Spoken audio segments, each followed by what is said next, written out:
الله أكبر الله أكبر.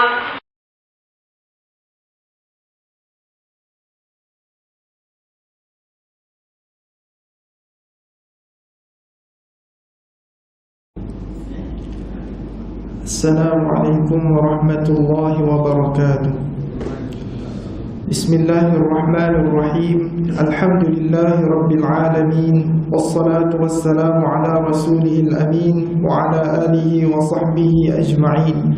Subhanaka la ilma lana illa ma 'allamtana innaka antal alimul hakim. Fa amma ba'd.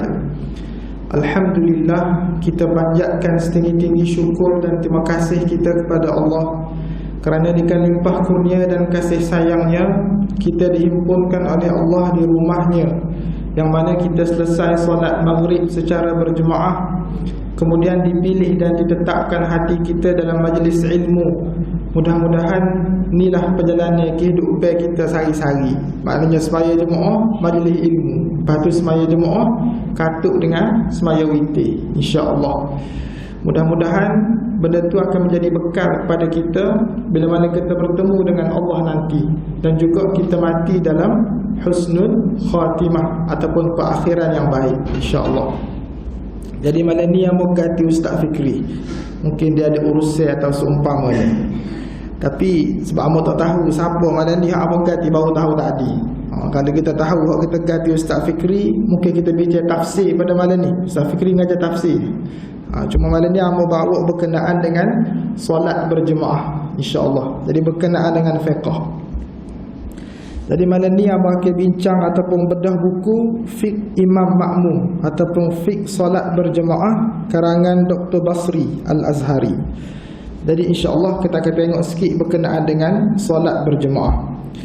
Yang pertama sekali kita ulang kaji sikit berkenaan dengan maksud solat. Solat ni dari segi bahasanya bermaksud doa. Solat ni doa. Dalam Quran Allah Ta'ala kata, inna salataka sakanun lahum. Sesungguhnya solat engkau boleh jadi ketenangan untuk mereka. Jadi solat di situ dia bermaksud doa Nabi sallallahu alaihi wasallam. Cuma dari segi istilah, bila mana kita solat mayang ngori, isya, subuh dan sebagainya, ia bermaksud ibadat tertentu yang dimulai dengan takbir dan diakhiri dengan salam beserta dengan niat. Itulah semua semaya. Kalau tak ada hak tu, maka kita tak panggil semaya. Hatta solat jenazah sekalipun, tak ada semua jenazah walaupun tak ada rukuk, tapi masih start dengan takbir dan diakhiri dengan salam. Jadi itu maksud solat. Adapun solat berjemaah, maknanya solat secara beramai-ramai. Dalam Islam secara umumnya, solat jemaah ni suatu tuntutan untuk solat fardu. Ada ulama kata wajib, iaitu mazhab Hanafi seingat hamba. Ada yang mengatakan sunat muakkad. Cuma kita mazhab Syafi'i, solat berjemaah hukumnya fardu kifayah. Maknanya kita kena rasa syukur sebab kita terpilih untuk menanggung solat orang lain dari segi jemaah. Walaupun lagu tu kita jangan fikir tak apa, fardu kifayah je. Jangan fikir lagu tu, sebab kita kena ingat Nabi SAW pernah mengancam dalam hadis, lebih kurang mafhum dia, kalau bukan kerana kanak-kanak atau wanita, aku akan bakar dari rumah ke rumah. Dengan makna untuk ajak orang mari solat berjemaah. Nak kata besar tu ancaman dan juga tuntutan solat berjemaah. Solat berjemaah ni macam aku sebut, aku tak pasti pernah sebut sini ke tak. Tapi kalau boleh tiap-tiap semaya kita, yakni solat fardu, biar jemaah. Paling kurang jemaah. Kita singgah di RNR ke, balik bawah ke, lepas ngata email ke, tapi kita biar jemaah. Dah tu kita akan bincang pada malam ni. Adapun dari segi solat sunat yang disyariatkan berjemaah, ada kira-kiranya 5. Hak lain itu tidak syariat berjemaah. Yang pertama sekali solat sunat tarawih. Hak tu syariat berjemaah. Batu semaya tarawih ni maya sore tak apa, tapi afdal jemaah. Yang kedua solat sunat gerhana. Gerhana bulan so, gerhana matahari so. Hak ni jarang-jarang, kadang-kadang. Tapi kalau 3 hari tu kena jemaah lah, jangan maya sore rumah contohnya. Tapi aku rasa tak buat pun rumah. Kalau mari gerhana tu tak mari masjid. Jadi 3. Yang keempat solat sunat hari raya. Raya haji, raya fitri. Dan yang kelima, solat sunat istisqa, iaitu solat sunat minta hujan. Ni dah 5 hak disyariatkan berjemaah. Selain daripada tu, sama ada tak jemaah ataupun harus berjemaah. Contohnya solat sunat hajat. Biasa orang kita anak nak puasa. Kalau wali ada nak puasa, kita buat kan biasa. Jumpa Tok Imeh ni. Tok Imeh minta tolong mai ajak anak ambo nak puasa SPM esok contoh, ataupun stam. Maka hukumnya harus. Tapi yang lebih afdal ialah solat sendiri. Maknanya hak jom nak puasa tu semaya. Dan kita sebagai ayah ataupun mak semaya untuk anak kita. Itu untuk semaya ajak. Tapi tak ada masalah. Cuma hak pentingnya hak tu hak tu semaya juga. Jadi itu berkenaan dengan pensyariatan solat berjemaah. Amustuh sikit berkenaan dengan kelebihan solat berjemaah. Sebagaimana kata Dr. Basri hafizahullah, ada beberapa kelebihan solat jemaah. Supaya mana kita semangat nak mari jemaah ni ada isi, bukan kosong saja. Yang pertama sekali, solat berjemaah mengundang kasih sayang Allah. Dalam satu hadis Nabi sallallahu alaihi wasallam bersabda, "Wa inna salatar rajul ma'ar rajul azka min salatihi wahdah, wa salatuhu ma'ar rajulaini azka min salatihi ma'ar rajul, wa ma kathura fahuwa ahabbu ila Allah ta'ala." Rawahu Abu Dawud. Solat seorang lelaki dengan seorang lelaki lebih baik berbanding solat seorang diri. Makna paling tidak pun semaya 2 orang. Itu lebih afdal daripada semaya seorang. Walaupun saya ustaz, kalau semaya seorang dapat jik mata. Contohnya memang tak buku dah, pakai kartu begitu. Noyak khusyuknya semaya seorang. Tapi kalau semaya jemaah, dia mari habis segala jenis anak. Anak kucing, anak duduk rumah, anak duduk jauh. Tapi masih afdal solat berjemaah daripada solat seorang. Itu kita kena jelas.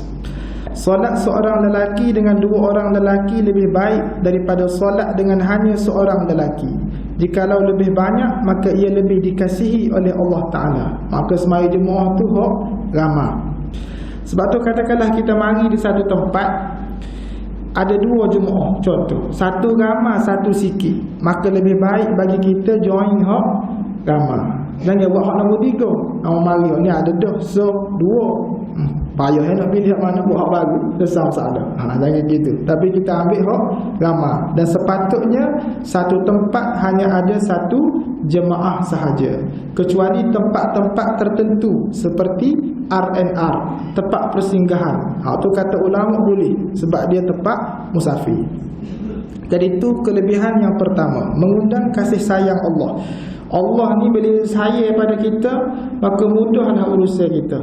Dan sebab tu kalau kita rasa hidup kita ni susah, muhasabah ke diri hamba juga. Kadang-kadang kita kena muhasabah hubungan kita dengan Allah, setara mana kita dengan Tuhan. Mungkin ada sakut mana-mana. Contohnya solat jemaah. Jadi kalau tu menjadi masalah, kita buat waktu untuk mengundang kasih sayang Allah.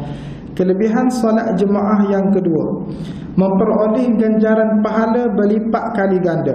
Sebab tu semaya sore, kata sebahagiannya, walaupun kita ulang 25 kali ataupun 27 kali, sebab tinggal kata email, kita pun ulang semaya jemaah, tapi tak serupa dengan hak semaya jemaah sekali. Nak kata tingginya ganjaran solat berjemaah. Jadi jangan kita tinggal, sebab kita nak kepada pahala yang merupakan currency bila mana kita berada di mahsyar nanti. Kelebihan yang ketiga, mendapat keampunan daripada Allah Subhanahu wa taala. Rasulullah sallallahu alaihi wasallam berkata, "Idza ammana al-imam fa'aminu fa innahu man wafaqa ta'minuhu ta'minal malaikati ghufira lahu ma taqaddama min dhanbi." Ini penting, kita kena buat hal ini. Nabi kata, apabila imam menyebut amin, kamu sekalian perlu menyebut amin. Kerana sesiapa sahaja yang sebutan aminnya menepati sebutan amin para malaikat, dosanya yang sudah lalu diampunkan. Hadis Bukhari. Allah. Maknanya kalau kita terimej sebut amin, kita kena amin sekali dengan terimej. Dalam kitab fiqh kuning dipanggil mengiring imam. hendaklah makmum itu menyebut amin. Amin makmum mengiring imam. Maknanya kena sekali dengan tu imam. Hak lain tu kena ikut tu imam. Tu imam dulu, kita kedia pada tu imam. Kecuali pada amin. Mana tu imam kita tu imam min kita pun min juga. Jangan lok tu imam sore. Contohnya kata, tahu kita rasa serabut yang mana ni, malah sebut amin. Contoh, jangan gitu. Sebab kita rugi pengampunan dosa. Sebab Allah Ta'ala, Nabi kata diampunkan dosa kalau mana makmum sekali dengan amin imam. Sebab apa ampun dosa? Sebab amin kita dengan imam sekali dengan amin malaikat, maka dosa diampunkan. Hadis Bukhari. Kelebihan solat jemaah yang seterusnya membuktikan ikutan terhadap sunnah Rasulullah sallallahu alaihi wasallam dan mengelakkan daripada kesesatan. Okay, kita sayang pada Nabi. Kita baru saja habis bulan Rabiul Awal lebih kurang. Dan bulan Rabiul Awal ni dipanggil bulan semarak cinta ataupun semarak cinta kepada Nabi. Orang Kelantan panggil bulan apa? Bulan Maulud. Setengah tu mungkin sampai jadi bala. Dia kata dia tak maulud sebut molek katanya dia. Tapi sebenarnya benda tu slang je. Maulud ke maulud ke, jangan jadi mulut sudah. Adanya dia sampai kepada maksud. Sebab kalau kita tengok dari segi budaya orang Arab, orang Arab ni dia ada slang dia. Contohnya abang ambil perkataan kopi. Kopi dalam bahasa Arab ke apa? Tidak Nescafe. Nescafe tak kita minum.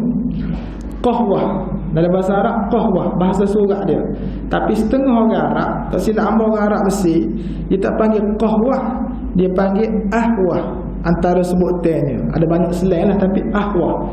Kalau we kata guru tajwid, dia godeh tu guru tajwid. Kata guana qahwah jadi ahwah, tukar tu ngalih jauh, tukar tu makhraj jauh jelak. Contohnya. Tapi tak jadi masalah sebab dia perbezaan slang. Maka gitulah maulud ke maulud ke, tapi dia merujuk pada kelahiran Nabi sallallahu alaihi wasallam. Jadi bukti kita sayang pada Nabi, kita ikut sunnah Nabi. Dan sunnah Nabi paling besar ialah solat. Dan solat terbaik ialah solat secara berjemaah. Itu maksud dia. Dalam satu hadis diriwayatkan oleh Imam Muslim, sesungguhnya Allah mensyariatkan untuk Nabi sallallahu alaihi wasallam kamu sunnah-sunnah petunjuk, dan solat-solat itu termasuk ke dalam sunnah-sunnah petunjuk berkenaan. Jadi semaya ni ialah sunnah. Lepas tu kita kena beza antara sunnah dengan sunat. Dia tak serupa. Sebenarnya sunat ni bahasa Melayu je. Kalau datang bahasa Arab dia tak panggil sunat, dia panggil apa? Teka. Sunat, tapi dalam istilah fiqh bahasa Arab ataupun istilah usul fiqh dipanggil sebagai apa? An-nadbu, itu istilah dia. An-nadbu ataupun mustahab. Mustahab ataupun nadbu. Bahasa Melayu sunat. Jadi tak ada dalam bahasa Arab. Kalau kita cari kata sunat, tak ada. Sebab dia terjemah dalam bahasa Melayu. Jadi sunnah dengan sunat ni dia beza. Sebab sunnah dalam bahasa Arab pun sunnah dah, terjemah Melayu sunnah juga tu. Maka beza dia apa? Beza dia sunnah ni dia boleh jadi wajib, dia boleh jadi sunat, dia boleh jadi harus, boleh jadi makruh, boleh jadi haram, bergantung kepada jenis sunnah.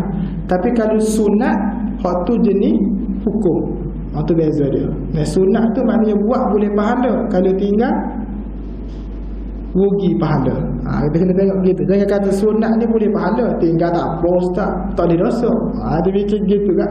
Jadi jah semua, tak apa tak awak semaya witir. Sunat jah. Warga ni tak apa, tidak haram, makruh jah. Ada jah semua. Tapi kita naknya kalau sebut sunat, kalau kita tinggal maknanya rugi pahala. Itu sunat. Adapun sunnah maknanya hak Nabi buat. Dan hukum dia bergantung kepada jenis sunnah. Contohnya Nabi nikah lebih pada 4. Dari satu sudut itu sunnah Nabi. Boleh kita buat? Tak boleh. Maksimum kuota 4. Hak tu pun bunyi dah di belakang. Contohnya dia nak katanya sunnah ni hukum dia bergantung. Maka sunnah nikah lebih pada 4 hukumnya haram walaupun dia sunnah. Adapun solat berjemaah hukumnya fardu, iaitu fardu kifayah. Maka sunnah tu dia bergantung jenis hak mana. Adapun sunat itu hukum, terbeza dia.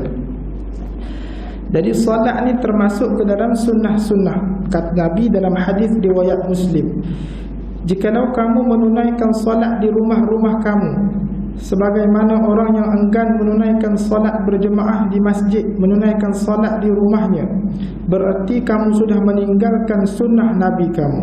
Allah. Maknanya kira-kiranya tak nampaklah cinta kita pada Nabi tu. Sebab kita tinggal sunnah Nabi kalau kita semaya di rumah. Terutamanya pemimpin. Betul lah ni musim bulan ni tak musim PRU. Lebih bagi pemimpin, solatlah jemaah di masjid. Kalau siapa lah, kalau tak siapa boleh tolong siapa. Dengan yang Allah kata ada orang kata. Maknanya pandai tidak level pemimpin, solat jemaah di masjid. Sebab lebih-lebih lagi kamu itu pemimpin Islam lah maknanya. Jikalau kamu meninggalkan sunnah Nabi kamu, berarti kamu sesat. Itu bergantung kepada jenis sunnah. Tidak ada seseorang yang bersuci kemudian memperelokkan bersuci, contohnya berwudu, maknanya ambil wudu rumah, seterusnya menuju ke mana-mana masjid Allah, ambil air semaya rumah, lepas pergi ke masjid, contohnya masjid London. Melainkan Allah tulis satu kebaikan untuk setiap langkah yang dilangkah olehnya, diangkat satu darjat dan dihapuskan satu kesalahan Allah. Maknanya kalau kita ambil ismaya di rumah, kita mari jalan ke masjid Lundai, boleh 3 perkara. Akad darjat, boleh pahala, dihapuskan dosa. Dengan jalan saja, tak zikir lagi, tak masuk masjid lagi, tak niat iktikaf lagi, semaya jauh lagi, boleh dah kelebihan tu hanya dengan berjalan ke masjid Allah. Banyaknya kelebihan mari semaya jemaah di masjid. Aku melihat tidak ada seorang pun yang tidak menghadiri solat berjemaah, melainkan dia seorang munafik yang begitu jelas sifat munafiknya. Allah. Ini untuk suka kita lah, jangan suka orang. Nama kata tu belah rumah tu tak mari solat mari ni. Munafik kawan ni. Suka lah kat orang, jangan, tapi suka ke atas diri kita. Maknanya orang yang datang solat berjemaah menandakan kurangnya sifat nifak ataupun sifat seorang munafik. Pada zaman Rasulullah sallallahu alaihi wasallam, lelaki yang menghadiri solat berjemaah dibantu oleh 2 orang lelaki untuk diletakkan ke dalam saf. Maknanya setara tu, maknanya orang bagi untuk solat berjemaah sebagai satu tanda cinta Nabi. Faedah solat berjemaah yang kelima, menjauhkan diri daripada sifat munafik. Batu untuk perilah sifat munafik dalam diri kita, antaranya mari semaya jemaah. Pada zaman Rasulullah sallallahu alaihi wasallam, golongan munafik sukar untuk menunaikan solat Isyak dan subuh secara berjemaah. Itu 2 semaya yang berat bagi orang munafik. Semaya Isyak dengan semaya subuh. Kalau kita tengok apa berat? Sebab Isyak ni biasanya letih, ngantuk, campur malam. Subuh ngantuk. Jadi itu antara cabaran untuk semaya Isyak dengan subuh. Hal ini berdasarkan kepada sebuah hadis Imam Muslim. Dalam sebuah hadis laporan Anas bin Malik radhiyallahu anhu menjelaskan Rasulullah sallallahu alaihi wasallam bersabda. Hak ni kita biasa dengar dah ni. Man shalla lillahi 40 yawman fi jamaah. Siapa hak semaya jemaah selama 40 hari. Mana 40 hari straight semaya jemaah. Maknanya berapa waktu? 7 waktu sehari, 40 hari, 280. 4 kali 7 28, 280 waktu. 5 kali 40, 200. Maknanya 5 waktu 40 hari. Semata-mata ikhlas kerana Allah. Yudrikut takbiratul ula, dan dia sentiasa mendapat takbiratul ihram imam. Maknanya terimam takbir sekali dengan dia takbir dengan terimam, dipanggil takbiratul ula. Manakala kita terlepas rakaat, maka terlepaslah takbiratul ula. Ataupun terimam tengah semaya, kita mari lewat, dapat rakaat tetapi tak ada perhabis Fatihah. Ada yang mengatakan bahawa hak tu buat lepas dah, tak boleh dah takbiratul ula. Mana hak kita naknya takbir bersama imam. Kutibalahu bara'atan. Jadi siapa hak 40 hari boleh takbiratul ula bersama imam, mana dia takbir sekali dengan imam, dia boleh 2 pelepasan. Bara'atun minan nar, lepas daripada api neraka. Mana boleh jaminnya lepas api neraka kalau cukup 40 hari semaya jemaah. Wa bara'atun minan nifaq, dan pembebasan daripada sifat munafik. Kalau kita tengoklah sepraktikal, kita muhasabah diri tak, termasuk hamba muhasabah diri hamba.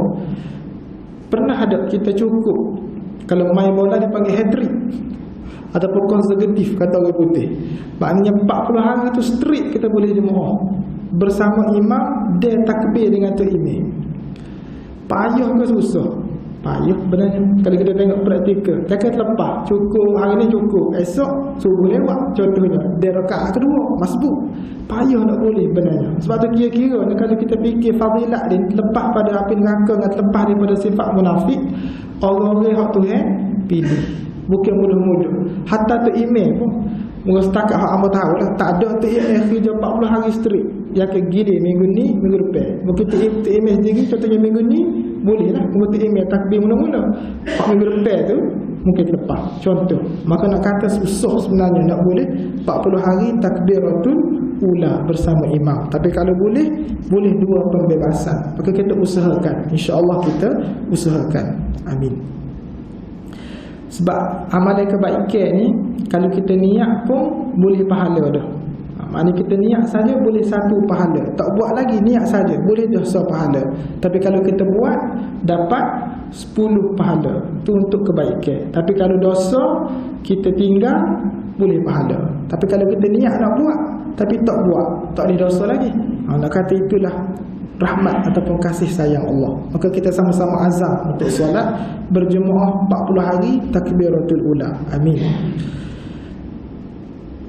Kelebihan solat berjemaah yang seterusnya, memperoleh pahala menghidupkan solat pada sepanjang malam. Maknanya tak qiyamul lail tapi boleh dah pahala qiyamul lail kalau kita solat berjemaah. Nabi SAW bersabda dalam hadis Imam Muslim, "Man shallal isya fi jama'ah faka'annama qama nisfal lail, wa man shallal subha fi jama'ah faka'annama shallal laila kullah." Besar fadilah tu. Sesiapa yang menunaikan solat isyak secara berjemaah, seolah-olah dia menghidupkan separuh malam. Maknanya dia tak qiyamul lail lagi, tapi semaya isya jemaah boleh dah pahala separuh malam. Seakan-akan qiyamul lail separuh malam hanya dengan solat isyak berjemaah. Dan siapa yang solat subuh secara berjemaah, seolah-olah dia menunaikan solat sepanjang malam. Allahu Akbar. Maknanya macam dia diri sepenuh malam kalau solat subuh secara berjemaah. Mungkin depan hamba ni rasa luar kalau tidak AJK masjid, kaki masjid. Tidak kaki masjid, AJK masjid. Mana memang orang masjid dah lah, insyaAllah depan hamba ni. Cuma jangan berhenti setakat kita, tapi biar sapa kepada anak kita, isteri kita, cucu kita, sayang-sayang kita. Jangan berhenti setakat kita. Mana kalau bahasa mudahnya nak masuk syurga ni bukan masuk sore, tapi kita ajak sayang kita sekali, insya-Allah. Amin. Jadi itu di antara kelebihan solat berjemaah Amos sebut tadi. Jadi Amos sentuh sikit berkenaan dengan hukum fiqh. Hukum fiqh ni menarik berkenaan dengan solat berjemaah. Baik. Yang pertama sekali Amos nak sebut berkenaan dengan semaya dalam masjid dengan semaya luar masjid. Mungkin dah ni tak timbul isu, tapi zaman Covid hari tu mungkin ada isu. Sebab jaduh kena sedepor, sosok jaduh tu, jadi kena semaya luar. Sah ke tak sah? Nanti kita bincang pada malam ni, insya-Allah. Situasi imam dan makmum melibatkan 5 situasi. Kata Dr. Basri, ada 5 situasi. Amal kempen segala buku ni, tapi amal tak ada komisi pun, kempen untuk baca dan juga untuk mengaji. Tajuk buku ni Fiqh Imam Makmum, terbitan PTS karangan Dr. Basri Al-Azhari. Buku ni apa bagus pada hamba, sebab hukum-hukum yang disebut tu dia nyatakan rujukan daripada kitab mana. Dan kira-kiranya bila hamba tengok rujukan yang diletak sini, hampir semuanya ataupun banyak rujukan tu daripada kitab-kitab fiqh muktabar dalam mazhab Syafi'i. Maknanya kita tak payah buka kitab-kitab lama, kitab-kitab tebal tak payah, sebab dia susun dalam ni. Itu antara kelebihan buku ni hamba suka. Maknanya dia bagi hukum rujukan daripada kitab mana dinyatakan hukum itu. Sebab tu kita kena ke kitab ni. Dan bahasa dia pun bahasa kita, mana bahasa zaman ni lah. Kadang-kadang kalau kita baca, dan hendaklah ia membawanya kepada dia sambil ia mengangkatnya dengan pantas. Payah juga tu sekali baca tak faham. Kadang-kadang tok guru baca pun kena gustai balik. Maknanya payah nak faham. Mungkin zaman itu mudah sikit nak faham, tapi yang agak zaman ni payah lah sikit nak faham. Tapi bagus, tak ada masalah. Setengah orang suka mengaji bahasa gitu. Mengaji dengar. Ada seorang ustaz lah, ada duduk arah ke Bulu Susu. Dia kata sebenarnya kalau kita baca buku pendidikan Islam sekolah menengah ni, lebih kurang je dengan buku kitab kuning tu. Tapi bila baca sekolah menengah ni, tidak jelira, dia kata. Orang tak seru arah mana. Kalau baca kitab kuning bahasa dia tu, baru jejak model. Orang ada setengah orang dia minat lagu tu, tak ada masalah. Tapi apa pun kitab ni bahasanya bahasa moden. Ada mudah kalau kita baca pun kita faham, insya-Allah. Baik. Jadi situasi imam dan makmum berkenaan dengan solat dalam masjid dengan luar masjid. Situasi yang pertama, imam dan makmum sama-sama berada dalam masjid. Mana tu imam dengan makmum dua-dua duduk dalam masjid. Contohnya masjid Lundang. Ikutan terhadap imam adalah sah, sama ada sah di antara kedua-dua mereka bersambung ataupun putus. Maknanya sah di antara makmum dengan imam tu, maknanya imam dengan makmum tu sambung ke putus, tapi sah selagi mana duduk dalam masjid. Sebab tu masjid ni penting. Sebab tu hukum masjid dengan hukum surga dia ada banyak implikasi dia. Antaranya kita boleh iktikaf dalam masjid, tapi tak boleh iktikaf di luar masjid. Yang kedua, dalam masjid dia tak ada limit. Katakanlah masjid itu 1 kilometer, besar masjid, 1 kilometer masjid besar. Tak imam seorang ada depan kali. Mana nak mari tu kira-kira naik skuter baru sampai depan. Dia luahnya masjid. Tapi walaupun tak imam duduk depan, tapi makmum duduk ujung di muka pintu, tapi masih sah sebab dalam masjid. Tapi katakanlah masjid kecil, contohnya masjid ni dalam 10 depa panjang, 10 depa lebar. Tak imam duduk depan, lepas tu makmum jauh duduk belakang tu. Tapi tak jauh pun kira-kiranya. Kalau tak imam duduk depan sini, makmum duduk di pintu pagar tu. Tapi kalau masjid tu hanya 10 depa sahaja, maka kemungkinan solat makmum di belakang tu tidak sah berjemaah sebab dia di luar masjid. Sebab tu hukum masjid ni beza. Dengan kita kata serupa lah. Masjid orang semaya, musola pun semaya juga, surau pun semaya. Serupa ya ustaz, tak serupa. Dari segi hukum jemaah tu tak serupa. Sebab masjid ni dia ada kelebihan dia. Dan syarat untuk jadi masjid dia ada 3 syarat. Kongsi pada malam ni. Yang pertama sekali, macam mana tempat tu boleh jadi masjid? Bila mana tempat tu diniatkan sebagai masjid. Contohnya AJK kata, okeylah tempat ni kita niat jadi masjid, maka dia pun jadi masjid. Tak jadi musalla, tak jadi surau, tak jadi madrasah, tapi jadi masjid. Syarat yang kedua, tempat tu boleh didirikan solat berjemaah secara berterusan. Mana boleh semaya semua, subuh, zuhur, asar, maghrib, isya, setahun boleh semaya semua, maka boleh jadi masjid. Dan syarat yang ketiga, tanah tu kena tanah wakaf, bukan tanah peribadi ataupun milik individu tertentu. Tak boleh kata hamba beri tanah hamba ni sambung dengan Masjid Lundang, tapi nak beri 5 tahun lah, tahun kena tu nak balik, nak buat shopping mall contohnya. Tak boleh, tak jadi masjid lah bahagia tu, sebab kita ambil balik. Dia mesti tanah wakaf. Jadi cukup 3 tu dia jadi masjid. Walaupun sahih bilik kita, terus saya bilik kita ya, tapi dia kira masjid kalau cukup 3 syarat tadi. Maknanya niat masjid, boleh semaya jemaah berterusan, tanah wakaf. Sebab apa? Sebab masjid ini untuk orang Islam. Itu dia punya konsep dia. Dia bukan hak individu ataupun kumpulan tertentu. Baik, situasi yang pertama macam saya sebut tadi, imam dan makmum sama-sama dalam masjid. Ikutan terhadap imam adalah sah, sama ada sah di antara kedua-dua mereka bersambung ataupun putus. Begitu juga sama ada di antara kedua-duanya dihalang oleh sesuatu halangan ataupun tidak. Dan sama ada kedua-duanya dikumpulkan di satu tempat ataupun tidak. Contohnya Masjid Muhammadi.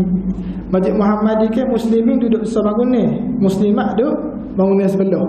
Tapi kalau tempat muslimat tu dihukumkan sebagai masjid, maka jadi masjid lah kawasan tu. Walaupun pisah antara muslim dengan muslimat, tapi sebab dihukum sebagai masjid, maka tak ada masalah walaupun putus tengah-tengah tu. Sebab dia hukum masjid. Itu dia punya point dia. Ini sehinggakan seandainya imam berada di atas menara. Katalah tu imam beronda hari ni, dia naik pakatah copong, dia nak semaya datang. Contoh, tidak sini masjid lah. Contoh ada, mana naik isih lagu mana, nyukah pakatah, semaya datang. Manakala makmum pula berada di telaga, makmum pula duduk di telaga. Ni kali situasi lama ni, ndak ada benda ni payah dah cari telaga ni, muka tempat lama. Ataupun sebaliknya, ikutan terhadap imam adalah sah. Mana setara tu pun sah juga. Sebab sah? Sebab dia dikira sebagai masjid. Walaupun makmum duduk di telaga, imam duduk di menara, selagi mana ia kawasan masjid. Sebab tu penting dihukum masjid. Ini kerana situasi kedua-duanya masih melibatkan satu tempat sahaja, iaitu sebuah bangunan bagi mendirikan solat, iaitu masjid. Situasi yang kedua, kita kena beringat, terutamanya sembahyang Jumaat. Imam berada dalam masjid, manakala makmum berada di luar masjid. Mana tu imam duduk dalam, makmum duduk luar. Contoh sebab ramai sangat, contohnya raya ataupun cuti di pagi lah. Contohnya anak cucu kita balik, penuh masjid londek, bahkan luar, rapat pakai pagar. Contoh ni hafaz sejadah luar. Ikutan terhadap imam adalah sah, boleh ikut imam. Jemaah sah, syaratnya ada taklid, maknanya ada syarat, ada ikatan dia. Jarak tidak boleh lebih daripada 300 hasta. Itu syarat dia, tak boleh lebih daripada 300 hasta. Tapi payah nak ukur kan, tak kena ukur gini, so 2, 3, 4, 5 gitu. Maka anggarannya 150 meter. Kira-kira 150 meter. Mana selagi mana dalam 150 meter, jemaah tu sah. Kalau lebih, putus jemaah tu. Mana kira-kiranya buat jemaah baru dah, sebab dia dah terputus dengan imam hodok depan, sebab di luar masjid. Syaratnya jarak tidak boleh lebih daripada 300 hasta, yakni 150 meter dari bahagian akhir masjid. Mana dikira daripada mana? Kira daripada ngesuk masjid. Contohnya kalau masjid ni Dewan Semaya, start kira 150 meter tu di pintu wanita tu. Sliding door start situ, ke belakang 150 meter. Lepas tu setengah tepat dia ada buat, dia panggil zon suci. Maknanya bila sampai di, contohnya luar tak nampak ada balcony luar tu tak, latar mozaik luar tu dia belah dua. Maknanya hak depan tu dia kira zon suci. Mana zon suci tu ialah masjid. Mana kalau orang haid tak boleh masuk kawasan tu. Mana belakang daripada tu zon tidak suci. Mana kalau orang haid mari, dia boleh duduk situ. Sebab dia tidak dihukum sebagai masjid. Itu maksud dia. Maka syaratnya 150 meter daripada bahagian akhir masjid. Disyaratkan juga untuk mengetahui tentang perpindahan imam. Ini penting juga. Makmum kena tahu pergerakan tu imam, terutama untuk muslimat. Di setengah tempat hamba tahu dia timbul isu. Tak maknanya muslimat tak nampak tu imam, patut tak tahu lagu mana pergerakan tu imam.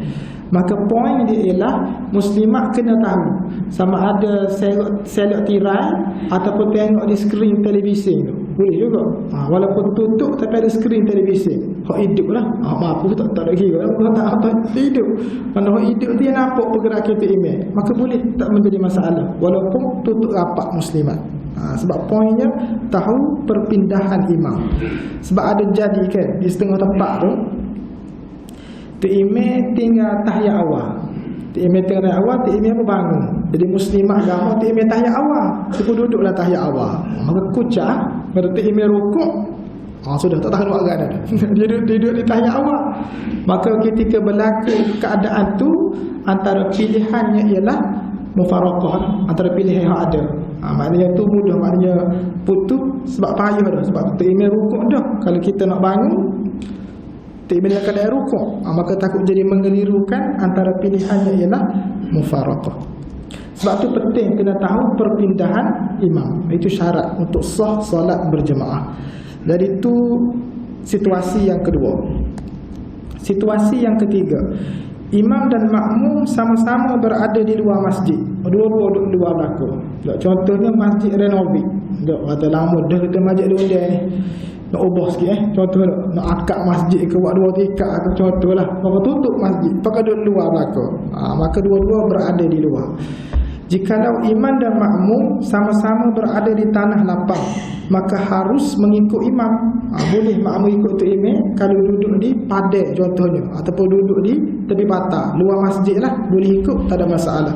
Syaratnya solat jemaah, jarak tidak boleh lebih daripada 300 hasta. Supaya tak ada juga, cuma dia tak kira masjid lah, tapi dia kira antara imam dengan makmum tu, mana tak boleh lebih daripada 300 hasta ataupun 150 meter. Ini berdasarkan pendapat yang paling sahih. Alasannya ataupun illah dia, segi adat, dua orang yang berdiri di tanah lapang dikira sebagai orang yang berkumpul di satu tempat, kerana pada kebiasaannya suara imam ketika dilantangkan akan sampai kepada makmum dalam jarak seumpama itu. Berapa dia ambil 150 meter? Sebab pada adatnya 150 meter tu kalau Tok Imam gerak, makmum dengar suara Tok Imam. Itu dia punya illah dia, berapa 150 meter. Jikalau kedua-dua mereka tidak berada di tanah lapang, mana katakanlah tak duduk di tanah lapang, iaitu imam berada di dalam sebuah rumah, buana tu imam duduk dari rumah, manakala makmum berada di dalam sebuah rumah lain, mana tu imam duduk sebutir rumah, makmum duduk sebutir rumah lain. Dia buat versi baru. Bagi mengesahkan ikutan terhadap imam, disyaratkan supaya mesti bersambungan di antara kedua-dua belah pihak. Mana kena sambung. Hal ini kita katakanlah tu imam di sebuah rumah, makmum duduk rumah lain. Contohnya gudang lah, gudang dengan gudang lain. Kena sambung. Sambung lagu mana? Tidak ada penghalang kekal, kata sebagai ulama. Mana contohnya kalau contoh semaya Jumaat, sliding door tu, kalau kita duduk rapat pun tak apa menurut sebahagian pendapat, sebab rapat dia tu bukan rapat hak tak boleh buka, rapat hak boleh buka, hak tak boleh ada penghadang tu, rapat hak tak boleh buka. Contohnya dinding ataupun paku, itu maksud dia. Kalau sekadar sliding door tak ada masalah walaupun tutup. Sebab apa? Sebab dia dikira bersambungan, sebab dia boleh buka. Itu maksud dia. Baik. Jadi kalau untuk imam duduk satu rumah, makmum duduk rumah yang lain, bagi mengesahkan ikutan terhadap imam, disyaratkan supaya mesti bersambungan di antara kedua-dua belah pihak, iaitu imam dan makmum. Ini bagi menghasilkan ikatan perhimpunan antara imam dan makmum, kerana perbezaan bangunan akan menyebabkan berlaku pemisahan antara imam dan makmum. Apabila berlaku sedemikian, maka solat menjadi tidak sah. Maknanya tak boleh nak putus. Macam sebutlah, tak boleh ada penghadang kekal antara imam dengan makmum. Kalau tu imam duduk di serumah, makmum duduk di rumah lain. Itu maksudnya. Baik, panjang pada situasi keempat dan kelima ni. Berhenti situ, kita buka kepada soal jawab dan perbincangan. Kalau ada soal jawab dan perbincangan.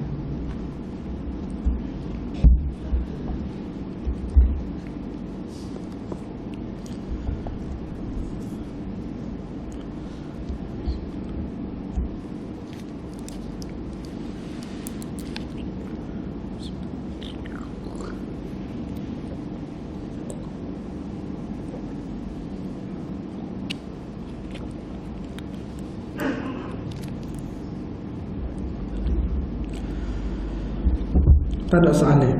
Tak ada soalan ni kira kemah belakang dengan masjid Dondan ni, insya-Allah. Allahumma faqihna fid din wa 'allimna at-ta'wil. Mereka pihak belakang. Amin. Jadi sebagai penutup perkongsian hamba pada malam ni, hamba nak sebut dua perkara. Yang pertama sekali, doa yang paling kerap dibaca oleh Nabi sallallahu alaihi wasallam, sebagaimana disebut oleh Ummu Salamah radhiyallahu anha. Antara doanya ialah Allahumma ya muqallibal qulub tsabbit qalbi ala dinik. Itu doa dia. Ya muqallibal qulub tsabbit qalbi ala dinik. Wahai pembolak-balik hati, tetapkanlah hatiku di atas agamamu. Jadi doa tu kadang-kadang kita baca lepas semaya. Kalau bukan lepas semaya pun tak ada masalah. Baca ketika doa selamat ke, hari jadi ke, nak pergi jalan ke, ataupun seumpama, tak masalah. Sebab tu antara doa banyak Nabi baca. Dan kenapa penting doa tu? Supaya mana kita istiqamah di atas Islam kita dan amalan kita dengan Islam. Itu yang pertama. Yang kedua, kita sebut sikit berkenaan dengan benda yang bakal berlaku. 17 hari bulan. Apa boleh? 19 hari bulan kita ngundi. Maka ngundi ini pertama sekali dia menjadi suatu kewajipan ataupun kemestian kepada kita orang Islam, khasnya umumnya orang Malaysia, untuk kita ngundi. Nak ngundi siapa atas kita? Atas masing-masing. Tak ada dah. Kalau zaman dulu mungkin ada orang kempen, undi puak ni syurga, undi puak ni neraka contohnya. Tu cerita zaman itu, cerita zaman itu. Cerita zaman lain ni insya-Allah kita cerdik neraka. Maknanya ada maklumat, ada ilmu, boleh rujuk kitab, boleh rujukan dan sebagainya. Itu atas penilaian masing-masing. Tapi yang penting ngundi itu wajib. Ngundi itu kena. Apa kena? Apa wajib ngundi? Sebab ngundi itu akan menentukan dasar hidup kita. Sebab kita hidup tak lari daripada bermasyarakat. Kau ada orang boleh buat nasi sendiri. Contohnya saya ni tak pergi beli ustaz, main duduk rumah lah. Boleh tubi air sendiri, boleh makan sendiri, boleh buat sendiri belakang. Tak ada. Sebab kita perlu kepada satu sama lain. Contoh kalau kita sakit kena jumpa doktor. Kalau kita lapar kena pergi beli makanan. Maka bila kita jumpa doktor, kita pergi beli makanan, apa yang menentukan harga makanan? Apa yang menentukan harga jumpa doktor? Kalau kita kata hari ini jumpa doktor, contohnya jumpa jaga. Tok mana mahal ubat jaga lah ni. Dah ni 50, 100 dolar ni. Apa yang menentukan secara langsung ataupun tak langsung? Iaitu politik ataupun pemerintahan. Bahkan masjid boleh ditutup dengan kuasa politik. Dan benda itu terbukti pada zaman COVID. Poin yang nak sebut ialah politik dia akan menentukan kehidupan kita. La budda, tidak hendak tidak, dia akan pergi juga. Sebab apa? Sebab kita hidup bermasyarakat. Maka sebab tu kalau kita tidak mengundi ataupun kita tidak pakuh mana kita pakuh atas kita, kalau jadi apa-apa naik pihak yang salah ataupun tubik polisi yang salah, kita bertanggungjawab. Apa kita bertanggungjawab? Sebab kita tak undi pihak yang betul. Tu yang berlaku. Dalam kaedah fiqh dipanggil mafhum mukhalafah. Maknanya maksud yang bersalahan. Sebab kita tak buat benda betul, secara tak langsung kita menyokong benda yang salah. Maka atas kita lah. Undi mana tu atas kita. Bahkan parti politik ni yang pertama sekali tak disebut oleh masjid. Yang keduanya kita ma'ruf, kita tahu belakang. Maka tak atas masing-masing. Cuma poinnya ialah turun. Itu yang penting. Dia turun tu tak fikir sendiri lah. Maknanya kan dalam bahasa kita lama kan, ambil fikir olehmu. Dalam Quran fa'tabiru, maknanya ambil iktibar olehmu. Mana atas masing-masing. Tapi yang penting turun, jangan tak turun. Mana atas kita masing-masing. Sebab dia akan menentukan rukun bermasyarakat. Mungkin ada yang kata, tapi ustaz, saya ni bukan tak sing ngundi. Tapi kalau ngundi pun nampak serupa lah. A gitu, B pun gitu juga. Contoh, mungkin ada yang mikir lagu tu, maknanya serupa ustaz, duduk rumah tidur sedap lagi. Contohnya. Maka kita kata bahawa kalau serupa, dia tak akan jadi banyak pihak, dia akan ada sebuah pihak lah. Sebab serupa apa banyak parti, sebuah parti lah. Jadi bila ada banyak parti tu maknanya tak serupa, dia ada perbezaan sikit ataupun banyak. Maka kaedah fiqh menyebut al-akhaffu bainad dararaini, mana kita mengambil mudarat yang lebih ringan. Katakanlah A ada keburukan, B pun keburukan juga, maka kita ambil keburukan yang lebih ringan. Katakanlah A ada maslahat, faedah, mana ada kebaikan, B pun ada kebaikan juga, maka kita pilih kebaikan yang lebih banyak. Katakanlah tembung, hak ni ada kebaikan tapi keburukan besar, hak ni kebaikan sikit tapi keburukan pun sikit juga. Maknanya kita nak ambil kebaikan ke nak tolak keburukan. Maka bila temu antara kebaikan dengan keburukan, kaedah fiqh menyebut menolak keburukan lebih diutamakan daripada mengecap kebaikan. Darul mafasid maqaddam ala jalbil masalih. Menolak keburukan lebih diutamakan berbanding mengambil kemaslahatan. Tak boleh tak kita. Tapi poinnya gitu, dia punya SOP ya, kira-kiranya SOP. Tapi yang pentingnya kita tunggu. Sebab apa? Sebab dia akan menentukan kehidupan kita. Dan bagi orang yang tak mengundi, sebenarnya orang yang tak mengundi ni, dia tak boleh komen kalau barang naik. Dia kata, oh naik mahal barang dah ni, nasi naik, apa lagi, minyak naik belakang. Mana jawab pen, kau dah mau tak mengundi, tak ada satu lah. Nak apa nak komen? Mana kalau tak mengundi, dia kira repot nak bagi gapo pun. Jadi sebagai tanda kita tak sah benda tu berlaku ataupun kita nak memilih yang terbaik, maka kita pilihlah atas pilihan yang kita kira terbaik. Cuma guideline, bawabit secara umumnya kita pilihlah pihak yang mendatangkan manfaat kepada kita dan agama kita dan akhirat kita. Nak pilih nilai lagu mana, itu atas masing-masing. Tapi itulah bawabit ataupun guideline yang kita nak buat, insya-Allah. Pesan yang untuk digambar dan juga untuk kita semua. Jadi mudah-mudahan sikit pertemuan kita pada malam ini mendatangkan faedah kepada kita. Kalau ada poin penting tuan-tuan setuju dengan apa atau tuan-tuan rasa molek, share lah kepada saing-saing dan juga anak beranak untuk kita sama-sama amalkan. Segala keburukan nama sandar kepada kelemahan diri kamu sendiri. Aqulu qawli hadza wa astaghfirullahal azim li wa lakum. Wassalamu alaikum warahmatullahi wabarakatuh. Bismillahirrahmanirrahim. Alhamdulillahirabbil alamin wassalatu wassalamu ala rasulihil amin wa ala alihi wa sahbihi ajma'in.